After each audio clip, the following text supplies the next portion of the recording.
देहिताम् नमस्ते अस्तु भगवन् विश्वेश्वराय महादेवाय त्र्यम्बकाय त्रिपुरान्तकाय त्रिकालाग्निकालाय कालाग्निरुद्राय नीलकण्ठाय मृत्युञ्जयाय सर्वेश्वराय सदाशिवाय श्रीमन्महादेवाय नमः नमो हिरण्यवाघवे सेनान्ये दिशाम् च पतये नमो नमः वृक्षेभ्यो हरिकेशेभ्यः देहिताम्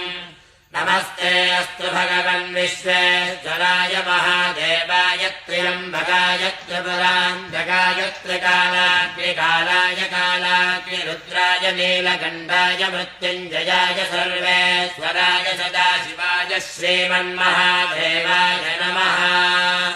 नमो हिरण्यवाघवे सेनान्ये दिशाम् च पतये नमो नमः वृक्षेभ्यो हरिकेशेभ्यः देहिताम्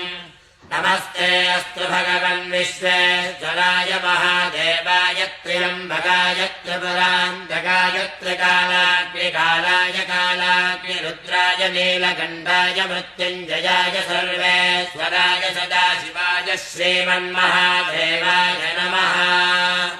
नमो हिरण्यवाघवे सेनान्ये दिशाम् च पतये नमो नमः वृक्षेभ्यो हरिकेशेभ्यः देहिताम् नमस्ते अस्तु भगवन् विश्वेश्वराय महादेवाय त्र्यम्बकाय त्रिपुरान्तकाय त्रिकालाग्निकालाय कालाग्निरुद्राय नीलकण्ठाय मृत्युञ्जयाय सर्वेश्वराय सदाशिवाय श्रीमन्महादेवाय नमः नमो हिरण्यवाघवे सेनान्ये दिशाम् च पतये नमो नमः वृक्षेभ्यो हरिकेशेभ्यः देहिताम्